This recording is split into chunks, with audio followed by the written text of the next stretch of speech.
Venez partager avec nous l'histoire des musiques urbaines africaines et béninoises en exclusivité avec tous nos invités. Il y aura de la vraie culture. On reste connectés. Big up. T'es un attentiste, t'es un terroriste qui commande des attentats contre lui-même, c'est triste. Faut que tu changes de disque tout de suite, vite. La conduite à tenir, je te la dicte. Minute, prends les notes, ce projet musical est un condensé de la philosophie des rocs. La vie te mettra toujours face aux mêmes épreuves jusqu'à ce que tu comprennes quelles sont les leçons qu'elle veut t'enseigner. Je veux pas te moraliser, ni te psychanalyser. J'essaie de te faire comprendre qu'il faut se responsabiliser. Rester focalisé, apprendre à se canaliser. Chercher à progresser plutôt que de culpabiliser. Accepter les critiques, avoir un code éthique. Suffit pas de savoir ce qui est bien, faut le mettre en pratique.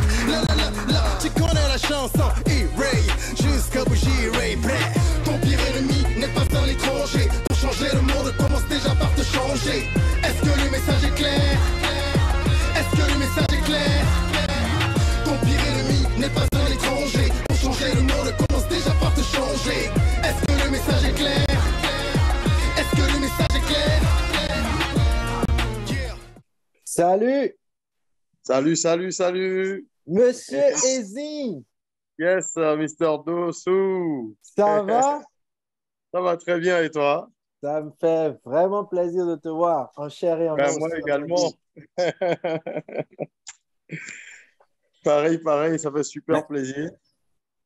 Alors, pour la petite histoire, je pense pas que Elick sait, mais Régis, on se connaît depuis l'enfance. Oui, mais vraiment, quand tu dis enfance, ah bon? Enfance. Quand on dit enfance, je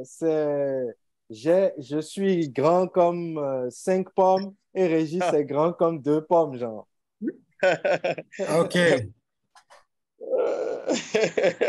Comment va Hugo?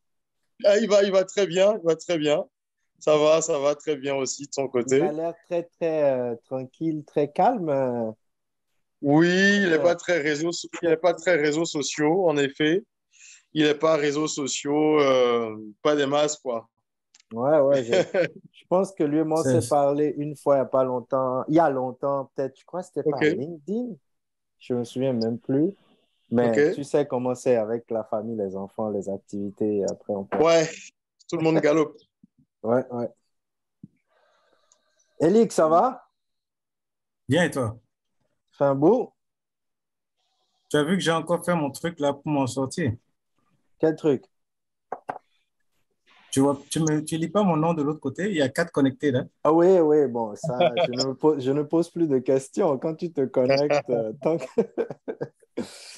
il y a toujours quelque chose de spécial avec tes connexions. Écoute, Régis, merci pour d'avoir accepté l'invitation. Attends, je vais changer l'affichage. Merci d'avoir accepté l'invitation. À vous. Tu connais un peu l'histoire de Dalaïka, ou très bien l'histoire de Dalaïka. Et on a évolué on s'est tous retrouvés il y a 2 ans, et puis on s'est dit, bon, on ne peut pas juste mettre un point final, mais comme on était tous bien conscients que ce ne serait pas un nouvel album ou de la musique, parce qu'on a tous... pas le temps. C'est ça. Ça a évolué dans pas mal de directions. Dalaïka Media est né, donc à partir de là, et puis le but, c'est d'essayer de créer un peu une plateforme, une communauté où on essaye de mettre en valeur nos artistes et puis, si possible, créer des connexions à travers Elick à Dakar, JC, souvent à Cotonou, à Lomé, Christian souvent à Cotonou, à Abidjan, et moi je suis à Montréal, donc c'est quand même de créer des liens entre artistes qu'on a eu la chance de côtoyer avec le temps. Donc, oui. Et évidemment, j'ai vu que tu fais pas mal de buzz ces temps-ci. Évidemment, on te suit, on t'a toujours suivi, on te suit aussi.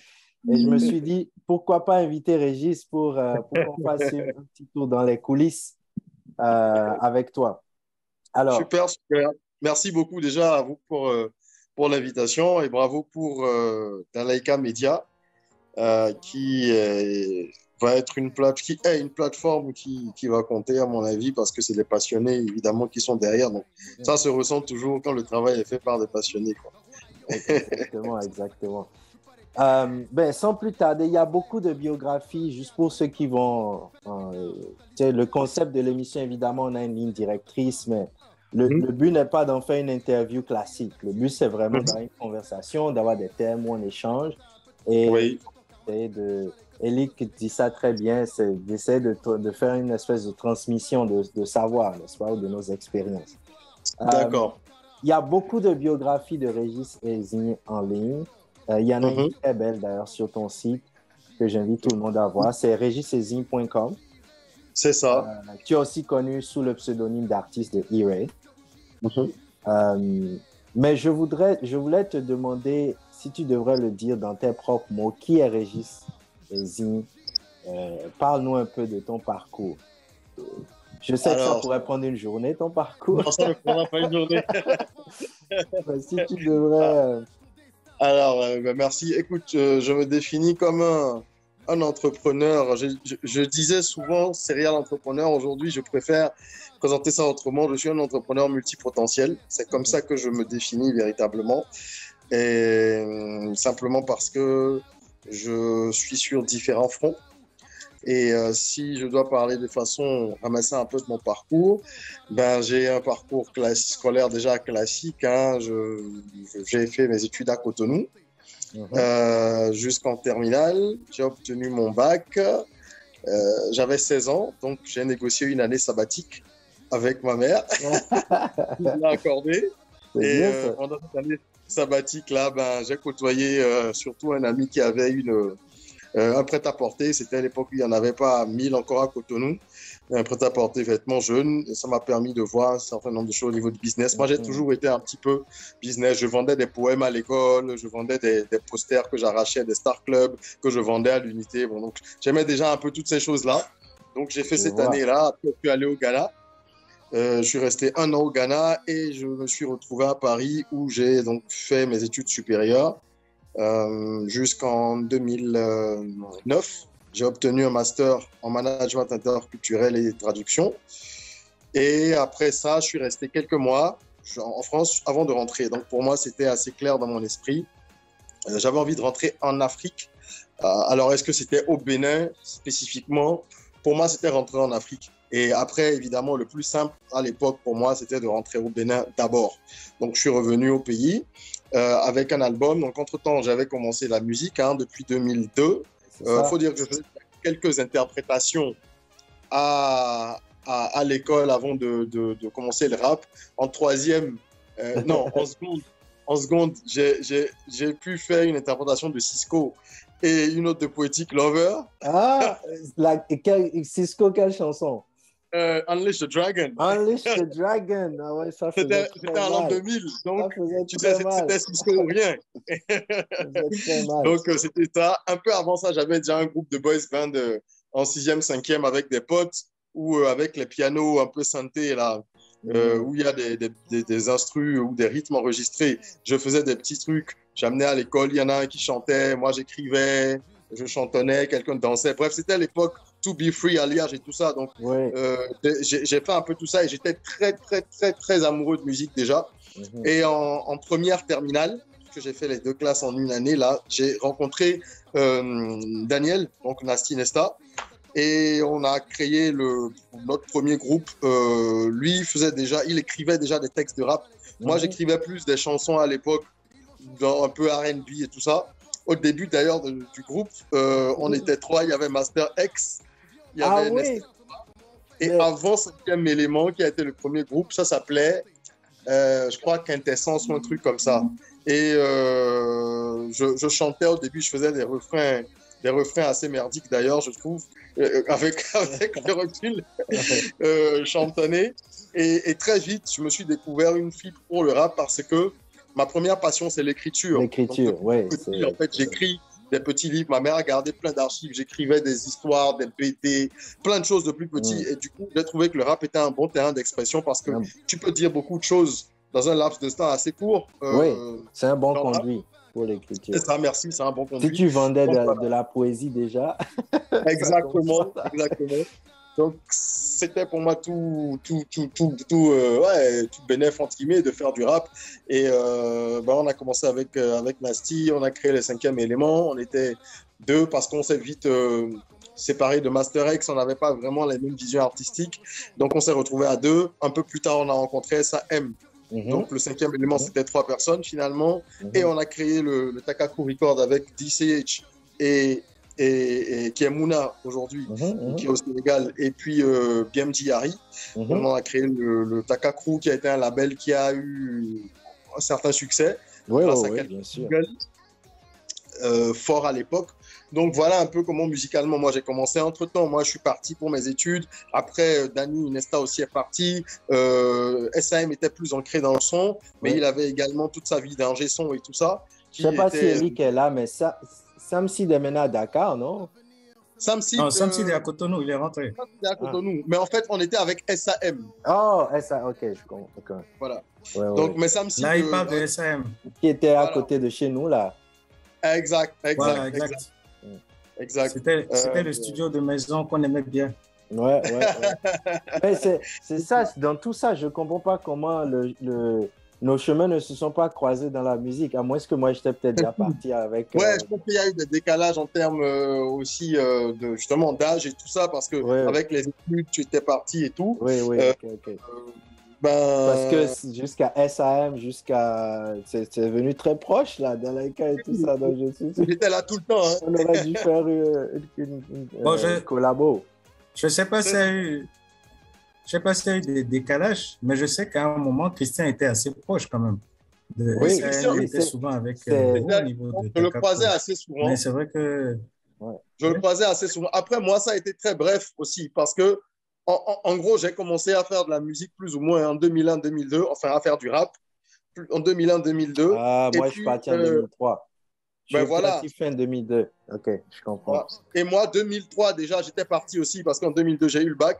Donc, je ne suis pas resté longtemps après avoir commencé. Il y a même un clip de, je crois que c'est d'Aïm Etia, clip qui a beaucoup marché, où je ne suis pas présent dans le clip. Il y a des photos, parce que j'avais pas pu rentrer à ce moment où il y avait le clip, tu vois, où on tournait. C'est même Christian qui m'avait dit, il y a Régis qui est avec le groupe, que je crois qu'il a dit Quintessence. Régis? Oui. Régis Ezzy? Attends. Ok, cool.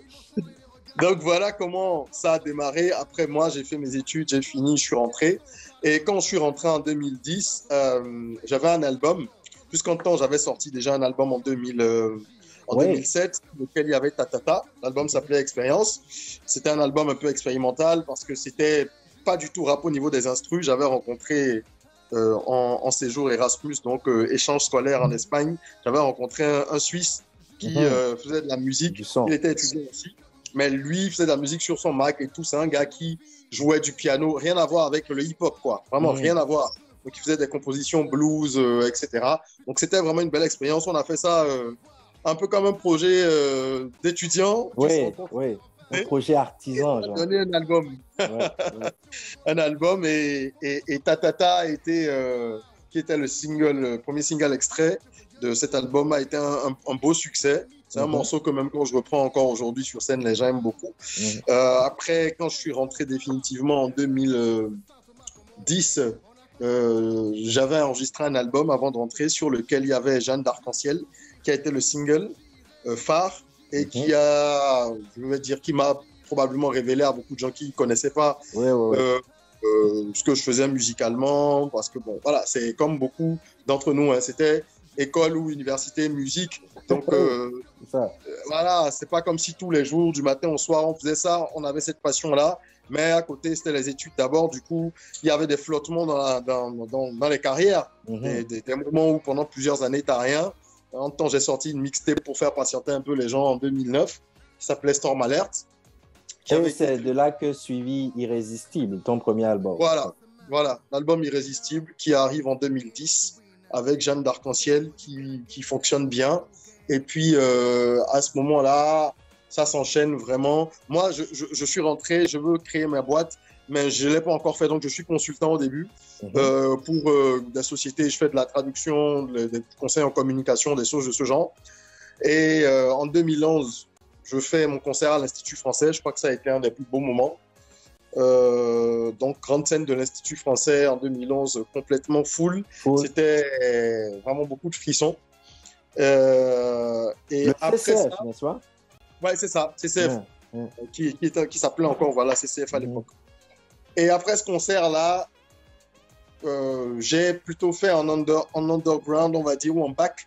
J'ai fait beaucoup de ventes terrain parce que moi, j'ai toujours considéré la musique comme un business, véritablement, au-delà de la passion. Et du coup, avec Jasmin Arossin-Guezo, qui était mon manager à l'époque, on s'est dit, voilà, il faut qu'on puisse vendre l'album sérieusement. Et j'ai dit, ben, le seul moyen de le faire, c'est d'aller one-to-one. Donc, ce qu'on faisait pendant 6 mois, on s'est transformé en vendeur de CD. Et ça, il y a beaucoup de gens qui ne le savent pas, je l'ai raconté après dans un ouvrage ou pendant mes conférences, mais c'est que le matin, quand on se levait, en fait, on allait dans des petits restos ou des salons de thé, comme la Gerbe d'Or ou des choses comme ça, où il y avait pas mal. On prend notre petit déjeuner. Pendant ce temps, moi, je suis assis. Jasmin se lève. Comme il était un visage très connu de la télé à l'époque, il passait sur une émission de Steve Fassia qui était très connu. Il avait un bon capital sympathie. Donc lui, il se lève toujours en costume, tout ça, blablabla. Il se met à parler aux gens. Ça faisait vraiment... Il avait un pitch qu'on avait bien rodé. Ouais. Vendre un album rap à des gens qui n'étaient pas forcément de cet univers-là. Alors, disons, voilà, c'est de la musique à texte, un message. Et on faisait ça toute la journée. Donc, on vendait dans ces salons-là le matin. Ensuite, on allait dans les universités ou dans des sociétés où on avait des amis. On passait de bureau en bureau. À midi, on allait manger ailleurs. Donc, on puisait dans les recettes pour pouvoir manger et être dans ces coins-là. Et le soir, on était dans les bars lounge. Vous aviez créé votre petite force de vente. C'était force de vente. C'était du street marketing, quoi. One-to-one. Et je me souviens avoir croisé pas mal de gens que je connais bien qui étaient surpris. Je dis, bah oui, je vends mon CD. Tu sais, on a toujours un petit peu un genre de pudeur, de honte. Complexe. Le complexe, c'est le bon mot. C'est ça, merci. Que moi, je trouve assez dommage et même presque risible parfois parce que dans tous les domaines, hein, tu vois, on est très complexé.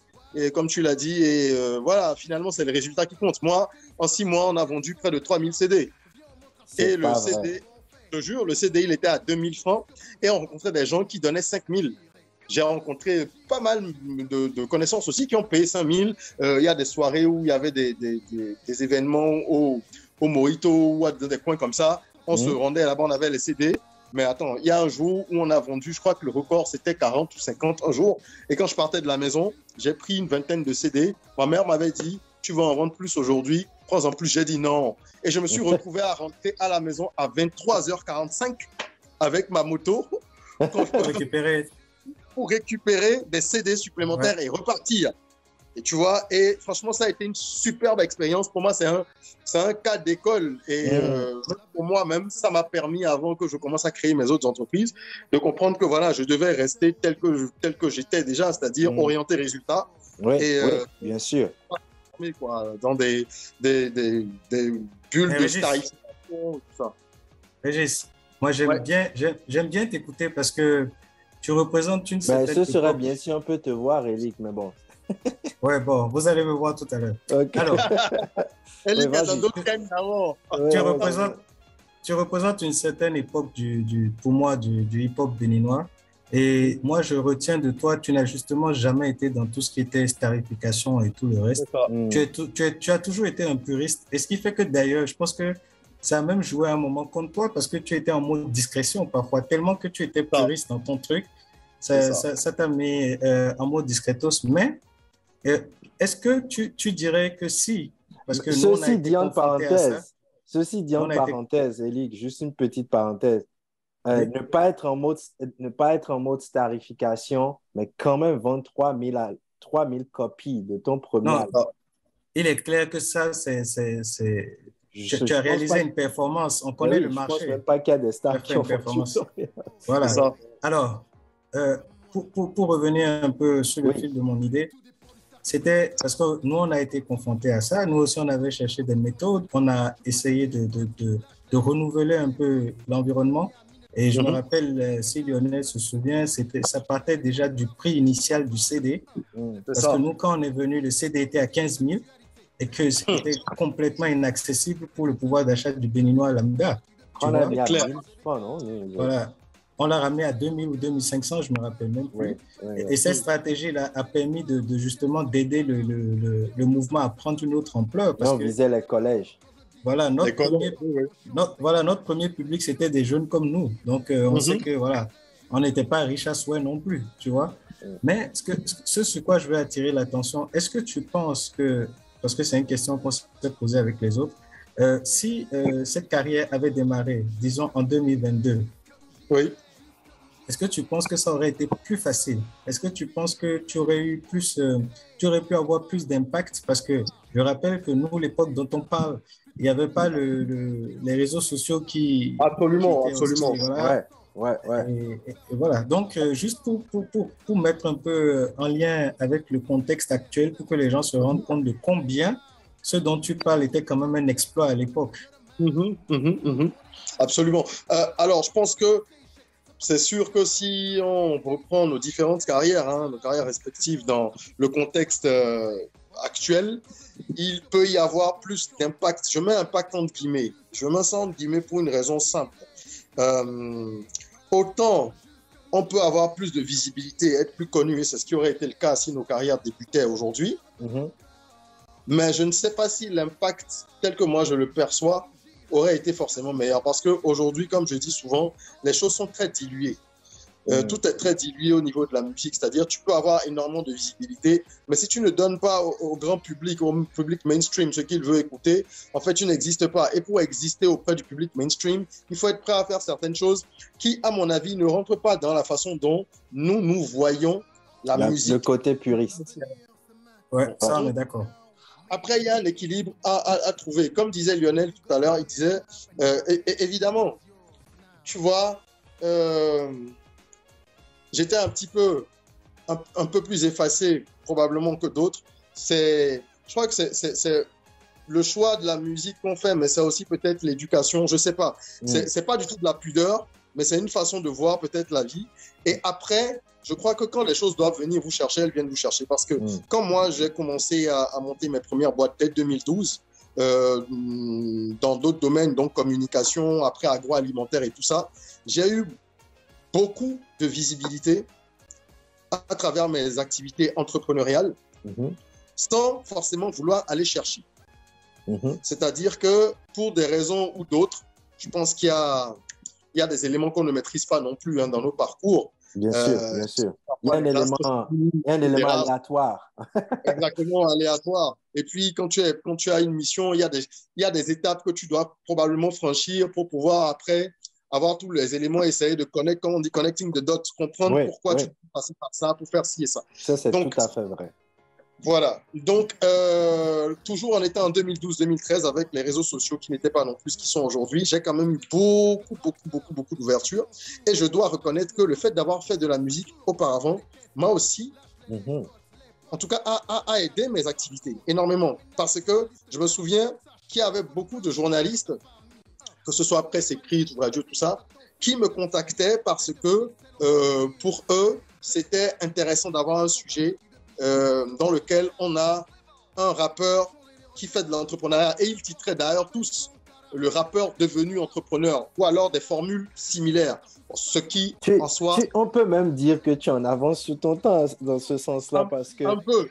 Rappeur entrepreneur aujourd'hui, tous les à l'échelle mondiale, bien sûr, les Jay-Z, tous les grands rappeurs qu'on connaît, ne se sont pas juste limités à faire de la musique, ils sont rentrés dans le monde entrepreneurial.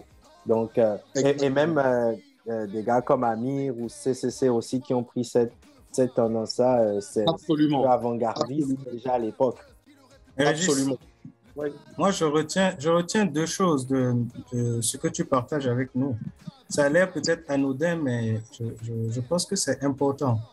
Il y avait le soutien de la famille. Il y avait le soutien des parents. Et tout à l'heure, tu parlais un peu du type d'éducation qu'on reçoit, qui fait que des parents, quand tu prends une direction, ils te poussent, ils t'accompagnent. Et parfois même, c'est eux les premiers conseils pour te dire qu'il faut éviter tel et tel écueil. Tu vois? Et ça fait une différence. Ça fait forcément une différence. Alors, je voulais justement te demander par rapport à ce que tu reprends, Elik, parce que je connais bien ta maman. D'abord, comment elle va? Très bien. Oui, ok. Et de deux, quel rôle elle a joué pour toi dans ce parcours? Alors, que ce soit au niveau musical ou entrepreneurial, et je veux dire, jusqu'à la seconde où nous parlons, c'est pareil. Ma mère, c'est pour moi, c'est plus qu'un catalyseur. D'où la chanson Jeanne d'Arc-en-Ciel que j'ai écrite pour les mères du monde, mais pour elle aussi d'abord.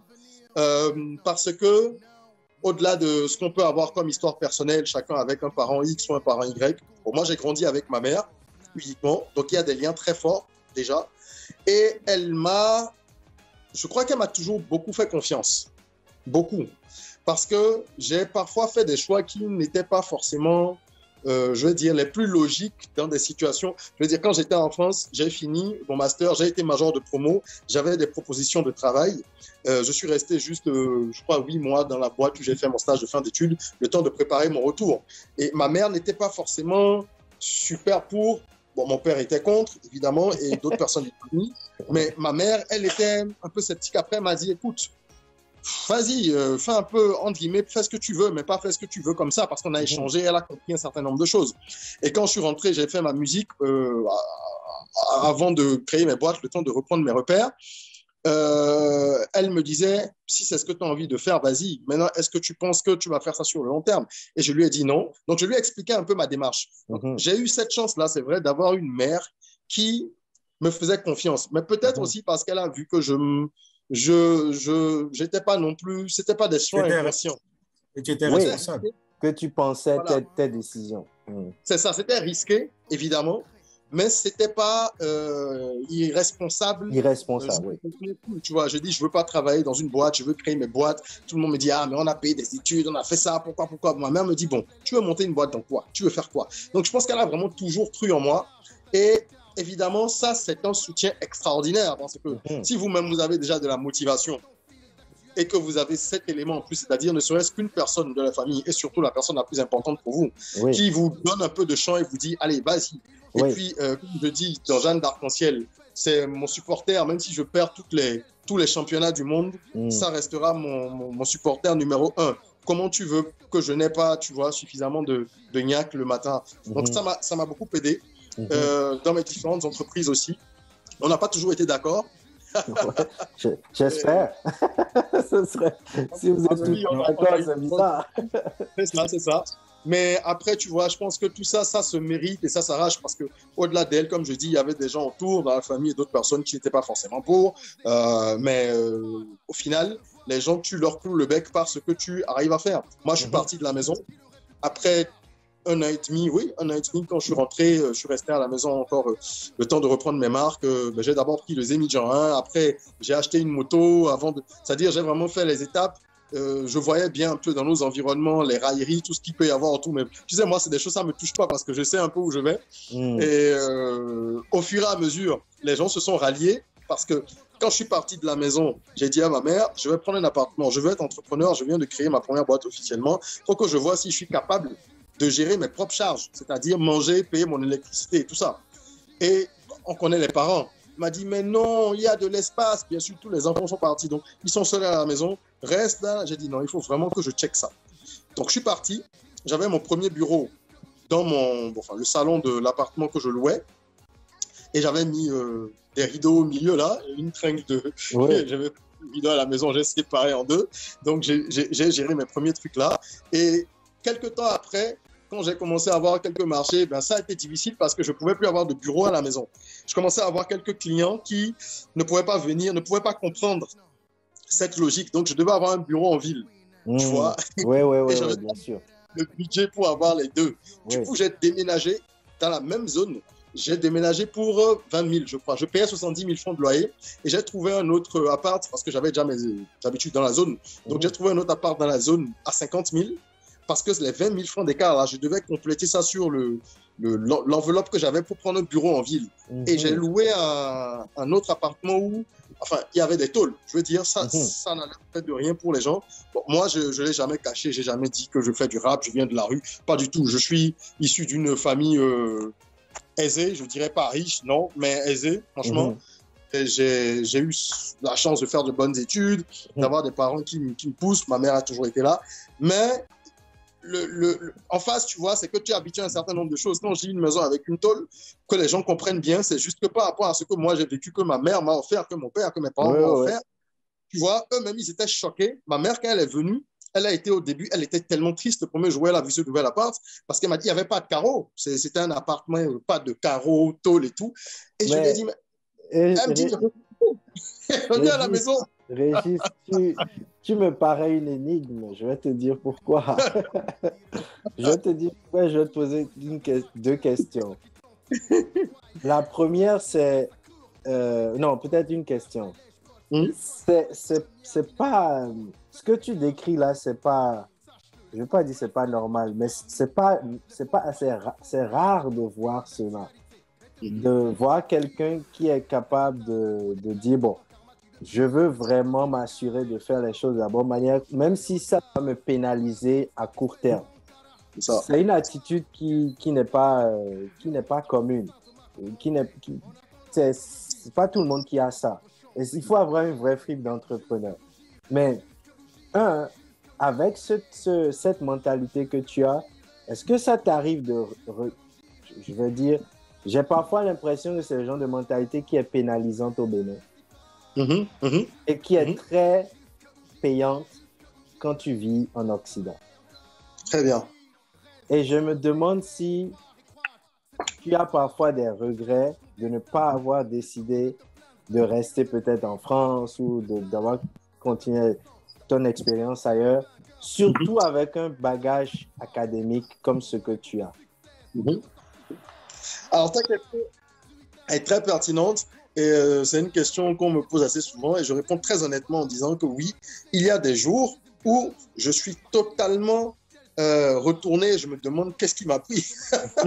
parce que dans nos environnements, le mindset que tu as et que tu essaies de développer, voilà, il est perçu et compris par peu de gens et tu ne peux pas forcément récolter tous les fruits de ce type de mindset-là.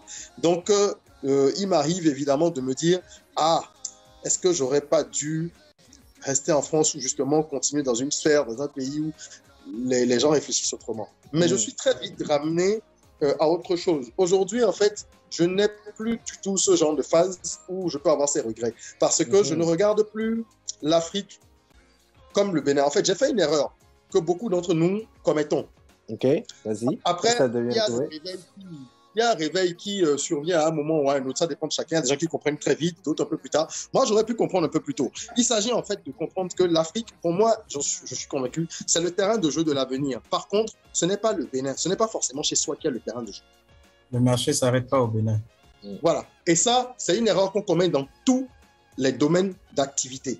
C'est-à-dire, on a été formaté. Évidemment, les gens se sont... C'est très intéressant ce que tu dis. Régis, tu m'excuses, hein? Tu m'excuses. Ce n'est pas une erreur.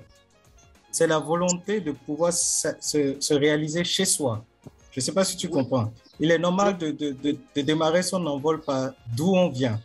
Maintenant, c'est vrai que sur les réalités qu'on rencontre, moi, je dirais le Bénin n'est pas le terrain le plus favorable pour développer. C'est pas le plus favorable. Ou c'est pas le seul. D'ailleurs, quand on faisait Dalaïka, on citait Dio deuxième album, on avait très vite remarqué quelque chose et on s'était dit, c'est pour ça qu'on a pris contact. Tu te souviens, Lick, avec le festival au Burkina Faso, au Sénégal, etc., pour commencer, parce qu'on a remarqué qu'il y a très peu de... Je dirais honnêtement, le rap au Bénin était, pour moi, un des plus forts dans la sous-région, à part le Sénégal.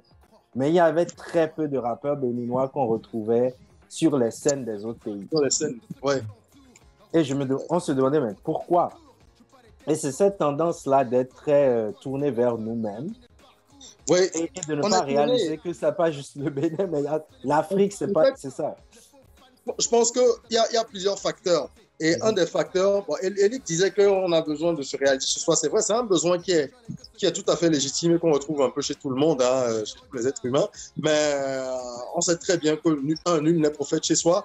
Deux, quand on a un petit peu de discernement avec le temps, parce que ça, on ne le gagne pas forcément au début. Ou alors, au début, même quand tu y penses, tu as tellement fort en la chose. Ce qu'on oublie, c'est que nos pays ont été morcelés. On n'est pas au Nigeria, on n'est pas je laisse même le Nigeria parce que c'est souvent un exemple facile, les gens disent.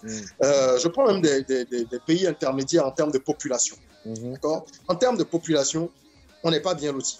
On fait partie de ces pays-là qui sont devenus des lamelles et qui ont été justement déstabilisés comme ça parce qu'on sait bien qu'on a toutes les ethnies qui sont les mêmes, qui se retrouvent de Bénin, Togo, Ghana, exactement. Ouais. Tout ça fait pour qu'on ne s'entende pas. Et finalement, ça joue aussi culturellement. Parce que quand tu fais de la musique, déjà, tu as combien de personnes qui comprennent? Nous, on a été à l'école du blanc. Moi, je ne sais même pas. C'est quand je suis rentré en 2010 que j'ai commencé vraiment à parler un peu fond. Sinon, j'étais une catastrophe. Moi, même aujourd'hui, il faut que rentre à Cotonou pour que ça redevienne fluide. Ouais. Tu vois? Et du coup, on parle français. On fait de la musique en français. Donc, on se limite à combien de personnes comprenaient ce qu'on disait? Et combien de personnes aujourd'hui... Attention, il y a le Bokonon sur la ligne qui... Non, je pense que... C'est une tentation, mais vas-y. Régis, c'était pas pour te couper, Régis. Mais je pense que nous, au niveau de Dalaïka, on avait déjà commencé à régler le problème parce qu'on s'était très tôt vite rendu compte qu'il fallait pouvoir s'adresser à un public qui ne venait pas forcément d'où nous on était. Tu vois? Exactement. Mais ça, c'était tout bien vu. On avait pris pour exemple, à l'époque, il y avait Zapata Boys, H2O, et on se demandait pourquoi on n'arrivait pas à toucher les publics qu'eux, ils touchaient. Ouais, tu vois? Bien sûr. Et il y avait toujours cette perception comme quoi nous étions un peu, bon, comme tu dis, c'est des petits blancs. Non, c'est peut-être de la musique de riches et tout ça, ou d'enfants de riches, etc. Ce qui est une ironie intéressante, vu que le rap est né comme une musique de quartier. Exactement. Au Bénin, c'était vu comme une musique d'enfants de riches. Ouais. C'est ça. Mais nous, on avait des moyens d'expression différents.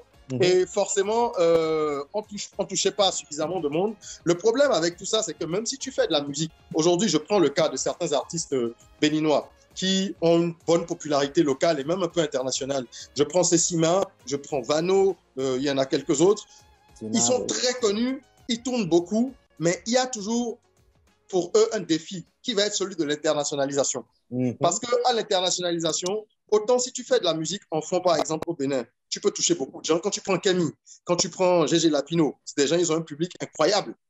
Mais après, si tu sors de nos frontières, il faut que le message puisse être perçu aussi par d'autres personnes. Donc, à moins que tu fasses de la world music avec tous les éléments que ça comprend, et je ne parle pas que d'éléments linguistiques, là, je parle du gros cash, de la grosse équipe, de tout ça, comme un Burna Boy, comme une Angélique Kidjo, ou d'autres qui sont même intermédiaires, à moins que tu rajoutes ces éléments-là, tu auras du mal à t'internationaliser si ce n'est que grâce à la langue et au type de musique. Absolument. Donc, on est un petit peu englué parce que le français est parlé par plus de gens dans d'autres pays, mais c'est plus compliqué aussi de faire de la musique en français pour toucher tout le monde parce qu'on n'a pas d'identité musicale. Et marier le français avec notre son. C'est ça, exactement. C'est très difficile.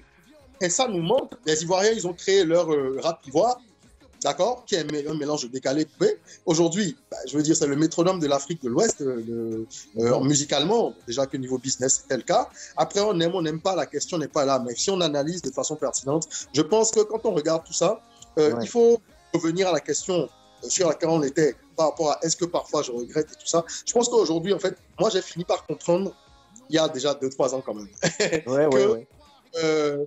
le Bénin, si c'est chez toi et tu y passes, c'est bien. Mais c'est un point d'appui. Tu viens, tu fais tes armes. Moi, je dis que c'est une mise au vert. C'est un camp d'entraînement. Parce que quand tu prends la mentalité des gens et beaucoup d'autres aspects, franchement, quand tu arrives à t'en sortir un peu ici, bon, allez. Tu es forgé. Tu es forgé. Maintenant,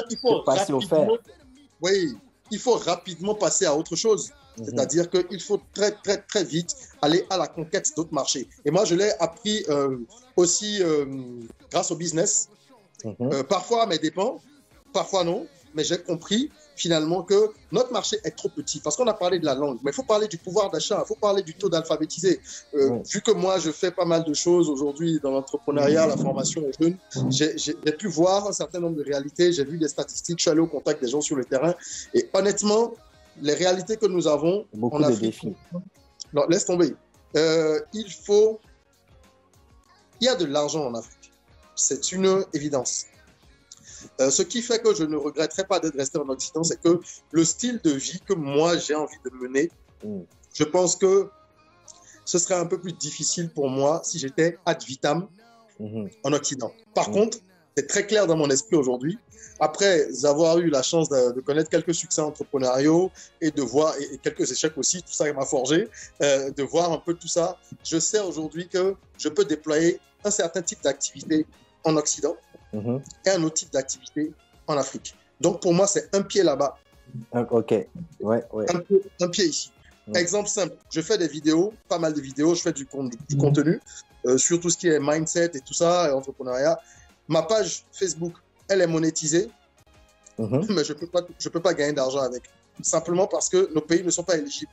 Donc, il faut que je crée une boîte ailleurs, que je la connecte, mais surtout que je publie les vidéos depuis ailleurs, parce qu'un VPN ne suffit pas à tromper les algorithmes. C'est un exemple tout bête. Alors, Régis, c'est intéressant ce que tu dis parce que nous, dans notre parcours, on s'est très vite confronté à un certain nombre de réalités en se posant des questions, tu vois. Et on avait l'impression qu'on était un peu des extraterrestres parce qu'on était les seuls à ce moment précis à se poser des questions, notamment la question de tout ce qui avait rapport un peu avec les droits d'auteur. La question relative un peu à la reconnaissance un peu de l'artiste béninois sur le plan international, la question de la gestion de la carrière, tu vois. Et ce sont des réflexions qui ne nous ont pas toujours fait du bien, il faut l'avouer. Lionel est témoin. C'est-à-dire à un certain moment comprendre comment fonctionnait le but de drap, pourquoi est-ce que voilà, on gagnait pas grand-chose. Or, il semblait-il qu'il y avait quand même un résultat sur ce qu'on faisait, tu vois. Et tout ça. Même présentement avec Daleka Media, on a débattu. Qu'est-ce que c'est basé Bénin, basé Sénégal. Finalement, on l'a basé ici parce que on s'est vite rendu compte de ce que tu décris par rapport à monétisation des pages, etc. et tout. En effet, oui. Vas-y, Elie. Et donc, Régis, notre discussion aujourd'hui, je l'aime beaucoup parce que elle est très enrichissante en fait et ça va permettre à beaucoup de comprendre en fait les vrais défis qu'il y avait en dessous de cette expérience. Nous, on venait avec une passion de la chose, mais on s'est vite rendu compte que c'est une industrie qui est derrière. On s'est vite rendu compte que quand l'environnement n'est pas défini correctement, ben, ça joue forcément sur la carrière de l'artiste en lui-même après. Absolument. Et l'autre truc, c'est qu'on a beaucoup qui ont fait semblant de faire croire au public que ça marchait très bien pour eux. Énormément. Et ça continue. Parce que ce matin, et c'est partout, pas plus tard ce matin, je suivais une vidéo, je crois, de Click TV, de la chaîne de Mouloud, où il expliquait. Non, il y avait le producteur de Grand Corps Malade, bref, ils étaient en train de parler de musique et tout ça. Et le journal Le Monde a fait une enquête récemment où ils expliquaient un peu l'achat de streaming qui est pratiqué par les indépendants, les majors, par tout le monde. Et le producteur de Grand Corps Malade disait, ben oui, mais aujourd'hui, on en parle parce que le rap a une popularité et il y a un genre de racisme anti-rap, alors qu'en fait, tout le monde le fait. Et c'est vrai, depuis les 45 tours, les maisons de disques achetaient les 45 tours de leurs artistes pour qu'ils montent dans le top et qu'ils puissent justement être happés par les médias, faire de la promo. Après, ça a été pareil pour les CD, c'est pareil pour les achats de YouTube. Donc, en fait, on est dans un monde où de plus en plus, c'était déjà le cas, mais de plus en plus, l'illusion et l'apparence ont le pouvoir. Et moi, je ne dirais pas que ça me désole, c'est ainsi, c'est à nous de savoir nous positionner. Parce que les gens sont beaucoup plus tournés vers les chiffres. Ce sont les chiffres. Quelle est ta taille? Quel est ton poids? Combien tu as vendu? Tu gagnes combien? Combien de streams tu as fait? Combien de? Et au final, il y a beaucoup d'illusions parce que comme beaucoup de gens achètent des choses ou maquillent, en fait, derrière eux-mêmes, ça ne leur est pas rentable. Après, on a de grosses,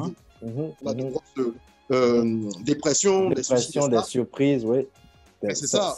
Si c'est des gens qui font autre chose et qui ne vivent pas de la musique uniquement, bon, ça crée encore un terrain plus glissant pour tous ceux qui ont des rêves qui en fait vont rester utopiques parce qu'ils n'ont pas eu le bon modèle. En effet. Ils n'ont pas eu le bon modèle. Ils se disent... Mais regarde, justement, Régis, tu en parles et c'était un peu un point que je voulais te demander parce que toi, tu es un homme multicasquette. Tu es un artiste, tu es un entrepreneur, tu es consultant, tu es coach, tu es conférencier, tu écris des livres. Et nous avons tous 24 heures, nous avons tous le même nombre d'heures dans la même journée qui est 24 heures. Je me vois difficilement quelqu'un qui peut même aligner 3 sur les 6 choses que je viens de décrire. D'où ma question, d'où vient, on a déjà parlé de comment tu es ta nature très résiliente et entrepreneur, mais d'où vient pour toi cette ambition qui te permet de porter tant de casquettes? Alors, déjà, au départ, pour être très honnête, au début, ça m'a créé pas mal de soucis. Quand je dis au début, c'est au début de ma vie professionnelle. Ça m'a créé pas mal de soucis parce que je faisais, comme tu l'as dit, plusieurs choses différentes. J'avais plusieurs entreprises, enfin j'avais déjà plusieurs entreprises, mais je n'arrivais pas forcément à ordonnancer et à hiérarchiser les choses comme je le fais aujourd'hui. Donc ça peut être un couteau à double tranchant. Bien et sûr. j'aime souvent reprendre cette expression qui, en fait, je crois que c'est un titre de Jay-Z, The Gift and the Curse, donc le don et la malédiction, quoi. Si tu n'y prends garde, en fait, ton talent ou tes talents peuvent tout de suite devenir, en fait, une malédiction. Et on connaît beaucoup de cas comme ça. Soit tu apprends En plus, quand c'est des talents divers, parce Quand que c'est tu des es talents très divers. bon à faire beaucoup de choses. Exactement. Et ça, c'est un piège. C'est ce que les gens ne savent pas. C'est un piège. Parce que, surtout quand tu le sais, il y a plein de gens qui passent leur parcours terrestre sans jamais découvrir vraiment leur talent. Ils peuvent même gagner beaucoup d'argent, hein, mais en fait, ils ne découvrent pas le talent exploité et puis ils s'en vont. OK, pas grave. Il y en a qui en découvrent 1, 2, ils exploitent ou pas. Mais quand tu as la chance, parce qu'on a tous plusieurs talents, quand tu as la chance d'être exposé à cette réalité et de te rendre compte que tu sais faire telle et telle chose, si tu ne domptes pas ça, ça va te bousiller, ça te bouffe en fait. Donc moi, au début, comme je disais, je me suis un peu perdu parce que tu commences ça, tu as beaucoup de choses à faire. J'allais au bout de mes initiatives parce que j'aime pas laisser les choses en plan, mais c'était très drainant, c'était épuisant. Et au bout d'un moment, pardon, tu en paies les frais. Mais progressivement, entre 2010 là, et 2015-2016, j'ai appris à m'organiser. Et en fait, aujourd'hui, ce qui fait que j'arrive à faire plusieurs choses simultanément, à la fois, oui, c'est que j'ai un genre de planning horizon au moins 15-20 ans. Très bien. J'ai ce que j'appelle une pyramide ascensionnelle. C'est un schéma personnel que j'ai fait et où je mets que, OK, en 2021 ou en 2022, par exemple, je dois faire tel projet. En 2023, je dois faire tel. En 2025, en 2030. Et pour moi, il y a une continuité dans les choses. Donc, j'ai commencé à faire ça depuis 2014-2015 et je me rends compte à la fin de l'année quand je fais mes rétrospectives qu'en fait, ah ouais, mais ce que tu avais prévu de faire, ben, tu as fait une bonne partie, tu as essayé tel truc qui n'a pas marché, ça n'a pas marché, ça a marché, mais tu l'as fait. Et si je dis que je vais sortir un album dans 2 ou 3 ans, je le sortirai dans 2 ou 3 ans. Peut-être un peu avant, peut-être un peu après, parce qu'on n'est pas non plus maître de tout. Mais c'est plus ou moins timé. Après, il y a aussi l'inspiration, il y a des choses que tu ne prévois pas qui arrivent.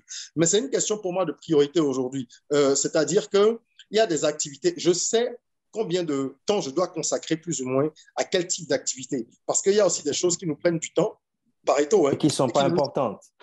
C'est ça, qui ne nous rapportent rien en termes d'argent ou de satisfaction véritable, qui nous font plus de mal qu'autre chose. Donc, comment est-ce que tu soupèses? Est-ce que tu fais de l'autocritique souvent? Est-ce que tu réajustes? Est-ce que tu essayes de voir ce qui est également le plus pertinent selon ton environnement et selon l'époque? Parce que quand je prends le cas de mon livre « Apprendre à entreprendre », je l'aurais écrit il y a peut-être 8-10 ans. Moi, j'ai souvent été... Qui est un best-seller, il faut le dire aussi, Apprendre à entreprendre. Vraiment bien. Et franchement, on rend grâce au big boss, comme je dis. Et je pense qu'il y a peut-être 8-10 ans, le problème était déjà là, le besoin était là, mais il n'aurait pas reçu le même accueil. Donc, il y a aussi des paramètres que je résume sous le vocable timing. Le timing joue beaucoup dans tout ce qu'on fait. Parfois, alors, on ne s'en rend pas compte.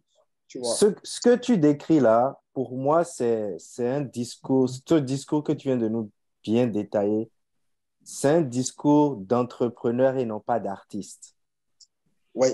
C'est un discours, c'est la capacité de planifier, de gérer son temps de façon efficace, de se donner des objectifs et de les mesurer, de les ajuster et de voir à long terme c'est des qualités d'un entrepreneur. Donc, et c'est ce que je pense manque de plus en plus, ou pas manque, mais les artistes, il y en a sûrement qui veulent le faire, leurs équipes veulent le faire, mais c'est un défi quand tu n'as pas le savoir-faire de cela. Exactement, je suis totalement d'accord avec toi. Et puis, moi, je crois que j'ai vraiment une chance, c'est que je suis très marketing depuis toujours.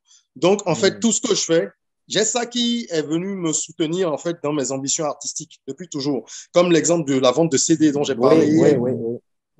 Moi, j'adore vendre, mais pas vendre pour accumuler forcément l'argent. J'adore trouver des systèmes, tu vois, arriver sur un terrain et me dire comment je fais pour convaincre telle personne, c'est qui ma cible, comment je les intéresse. J'adore cet exercice-là. Et en fait, général, les gens qui sont bons à l'école ne sont pas très marketing et très concrets comme ça en entrepreneuriat. Donc, comme je dis, tu restes une énigme. J'ai eu beaucoup de chance.